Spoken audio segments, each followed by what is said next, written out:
Hi, everybody. Welcome to the 6th episode of Fringe TV. I'm Becca Miller, your befringed Fringe correspondent, and with me, as always, is my own faithful Fringe. Today is June 22nd, 2012, and we're nearing the end of our 3rd annual Fringe Festival. If you've missed any of our episodes, you can catch them on our YouTube channel, or you can go to www.hollywoodfringe.com/FringeTV. First up, we want to check in with Dana Murphy of Lonesome No More Theater, the company that hosted the wildly successful Artie Party at Fringe Central Station on Tuesday night. It was a great hit. Everyone came out, lots of artists sharing each other's visions and inspiring each other. My name's Dana Murphy. I'm with Lonesome No More Theater. We're here at Fringe Central Station in the upstairs stage. Lonesome No More has been hosting these arty parties every few months because basically the idea came from we just missed Fringe during the year, and we missed that feeling of community and that opportunity to share our work with other artists and to see our fellow artists' work throughout the year and kind of see it in the development stages and share it with each other and get feedback from each other and stuff like that, because I think that's a great thing that Fringe provides, is sort of a springboard for ideas and a sense of like collaboration and community. We have been hosting these tiny mini versions of that throughout the years. So, and then Dave McKeever had the idea to do these Fringe jams, and he asked us to host it because it's kind of a similar idea of like an open mic, an open stage, and open ears to share whatever you're working on. And we've had all sorts of stuff from like spoken word and poetry to music to kind of combining the two. There was a great moment one time where Jen Parkford, one of our Lonesome No More members, played a song on the guitar, and then our friend Joshua Silverstein got up to read a poem and asked her if she could just stay and play the guitar and accompany his poem. So stuff like sort of spontaneous collaborations happen sometimes too. Lauren Flans of Last Moon Radio is going to be doing some of her rap songs from her recent EP tonight. So we're really excited about that. So it's all kinds of things and scenes and whatever you want. Like us on Facebook, Lonesome No More Theater. Then you'll hear about all of the upcoming arty parties. We have them every few months, and they're really fun. We have them over at Asylum Lab usually. And the theme tonight, we're just going to continue in that vein, and it's going to be freaks again, because it's still Fringe time. It's a treat for your lips, girl, gonna make your mouth water. You've been aching for this, it's just what the doctor ordered. Light up the stage and wax a chump like a candle. She followed me to the rack of bras I was manhandling. And most bras these days have freestanding cups. It's kind of part of the appeal that they come with breasts. When hinges creak and doors change, and strange and frightening sounds echo through the halls, wherever candlelights flicker, though the air is deathly still, that is the time when ghosts are present, practicing their terror with ghoulish delight. Climb into my ride and leave the seat way back. We're about to go to heaven, ain't nothing you gotta pass. The steps I took, in the order I took them, were absolutely necessary if I were to save my ship. Steal the horses, take the queen's bell, steal the candle too. Steal the apple, same the hell's honey bows his head for you. Go, I'm wonderful. I'll give you loving if you give me all. La la la la la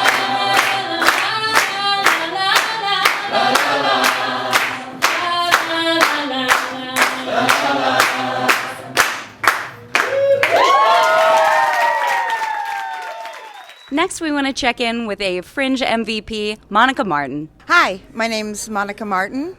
I am a booking agent at the Underground Theater this year, and also I am a participant with Fierce Backbone. Last year, I met you lovely people at Artworks. I was the manager there, and from the time I met you and heard Ben's dream of the tent until the tent came down on closing day or after closing day, I've just been enamored by all of you and what you're doing and the wonderful boost this festival gives to the theater community. I've been having a great time.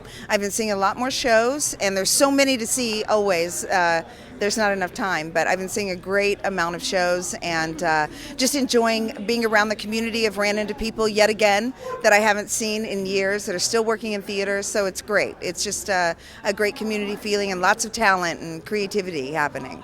So I've been doing some box office shifts, which is a great way to learn what people are going to see and to just see everybody coming in and out of Fringe Central. So it's been a lot of fun. I want to see the freaks. I want to see everybody getting an award and celebrating the fact that we've gone through 3 weeks of this craziness and everyone survives and is better for it, I think. I really believe that if we all can stick together and keep creating this wonderful festival and what happens after it and in between and before it and all of that, that it's what I love to do. Theater is my church. Oh, you'll see me. I'm always here. Thanks, Monica. Have you ever wanted to fly? You may know Zay Weaver, slinging beers at Brian's Bar, or from Fringe TV. But did you know that she's a master aerialist? We dropped by on her how-to class Wednesday afternoon.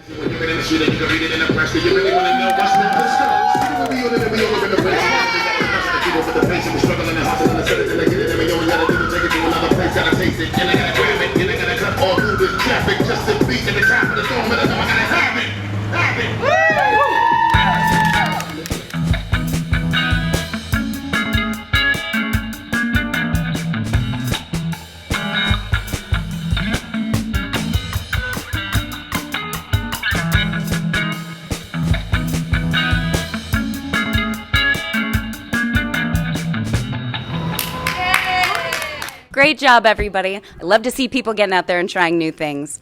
Now I'm going to hand you over to Fee Doyle, who interviewed Fringe Development Director Kan Matu about his role. Hey guys, how are you? My name is Fee Doyle. I'm a Hollywood Fringe volunteer for 2012. I'm here with Kan Matu. He's the Director of Development for the Hollywood Fringe.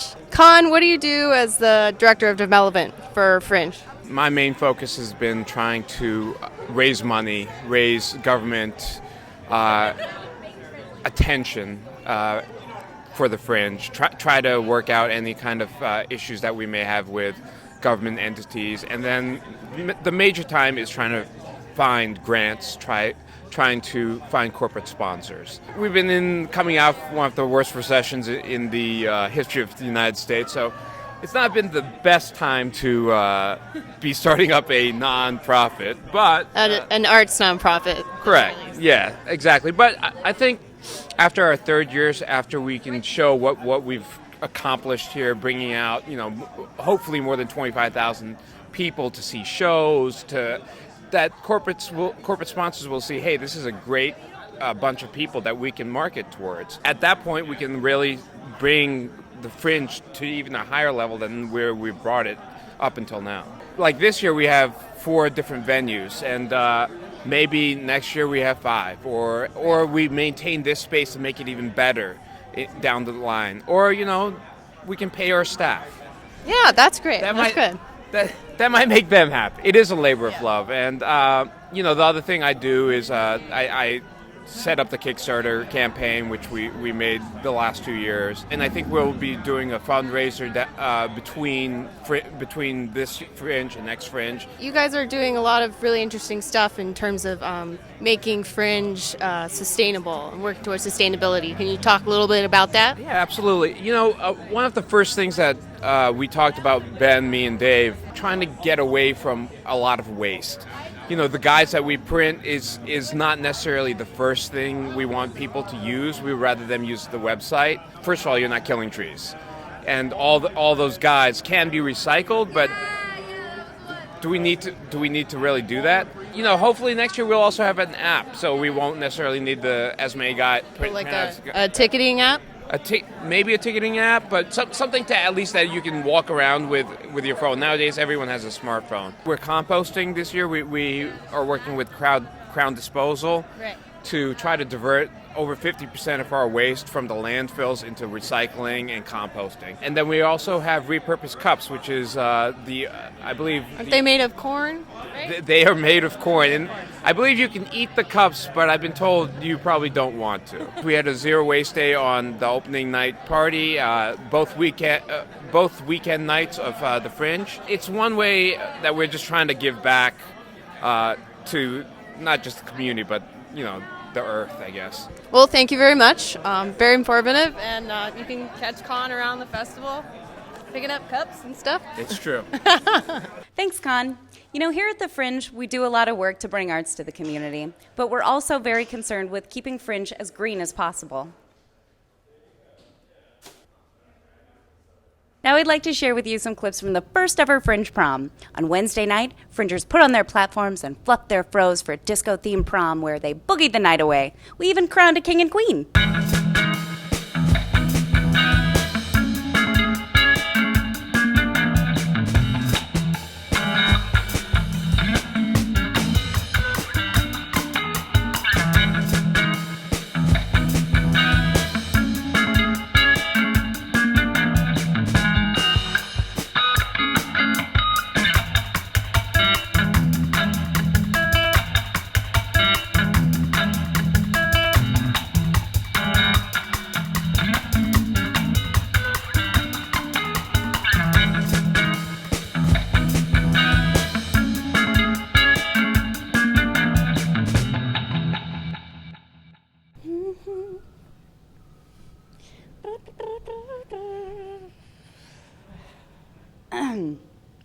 Now, many of you have probably witnessed the incomparable Dave McKeever scurrying around Fringe Festival and wondered, what's he up to?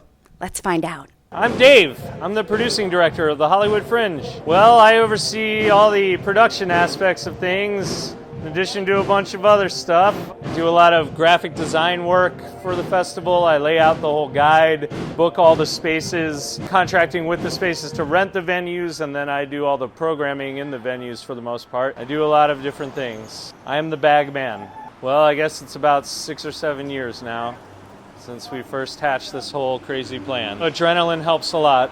I drink coffee, and I try to eat sometimes, and yeah.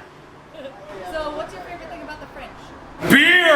Right. My favorite thing about the Fringe is definitely all of the people. Coming here every night to the various venues, and in particular to the social space here, is just one of the more amazing things I ever get to see go down. All these artists coming from all different directions to the same place and interacting with one another and helping each other out. It's a good thing to reaffirm your faith in humanity.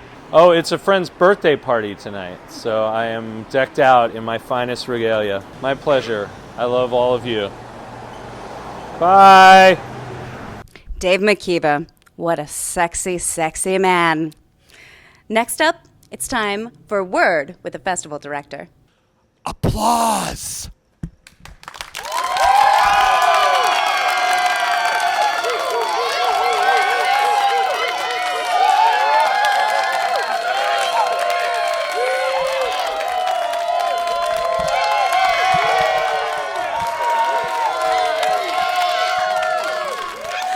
Like me. You really like me. And we like you. Fringe TV has been covering shows, and we want to show you some highlights.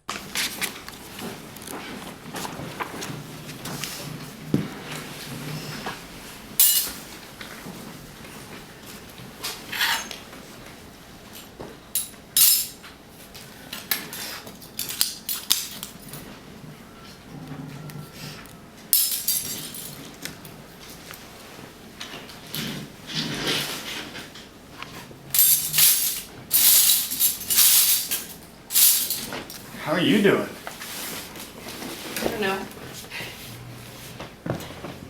Nervous. About what?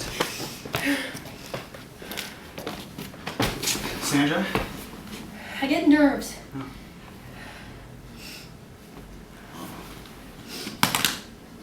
Holy shit.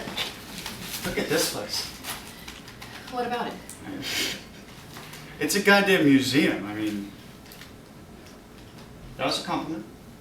You always say that. I've never been down here. What's gotten into you? I swear, I haven't. I mean, I love your Christmas lights, though. I can see those from my balcony. Yeah. You're out there quite a lot.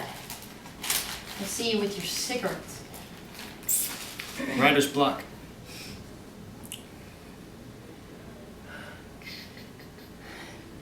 So, you found everything.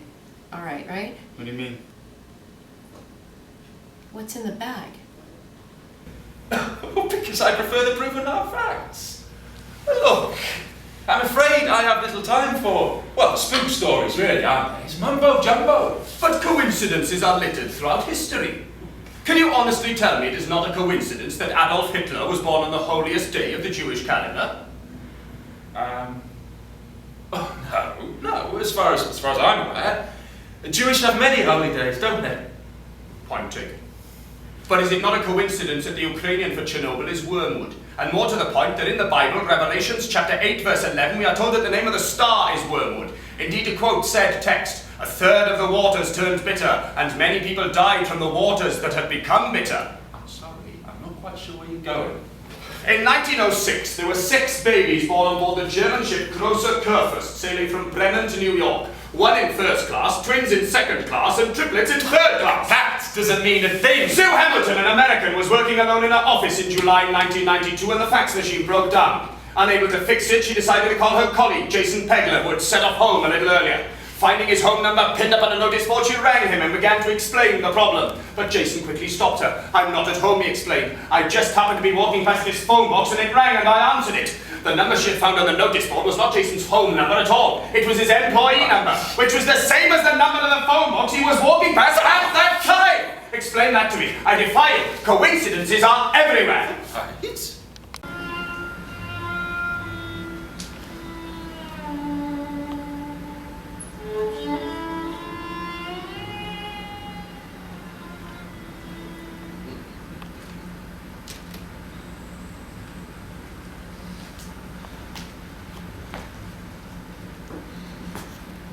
The circumstances which led to my first meeting with Sherlock Holmes, a meeting that was to change and shape my life, are of no consequence, except to say that I had been serving as an army doctor in the Second Afghan War.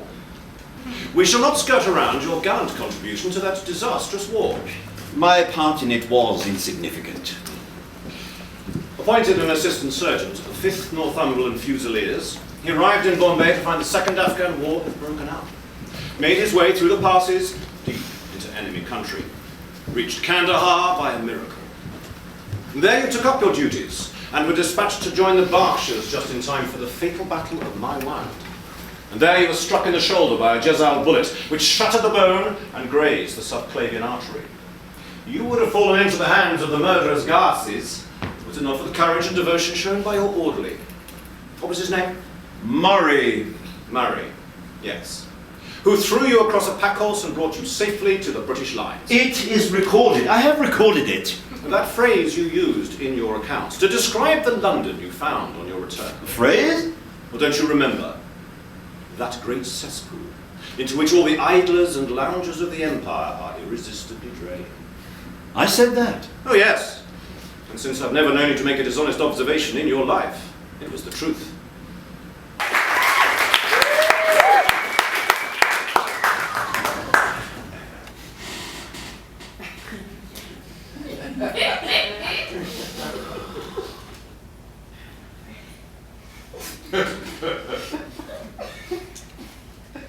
Hey kids!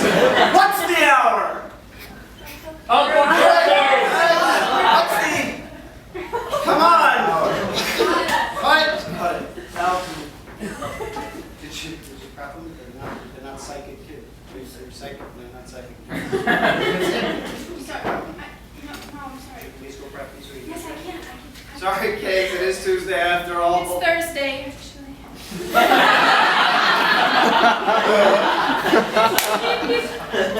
Okay, so when Uncle Jeremy says, "What's the hour?" you say, "It's the Uncle Jeremy smile hour," okay? So let's practice. What's the hour? Uncle Jeremy smile hour. Great.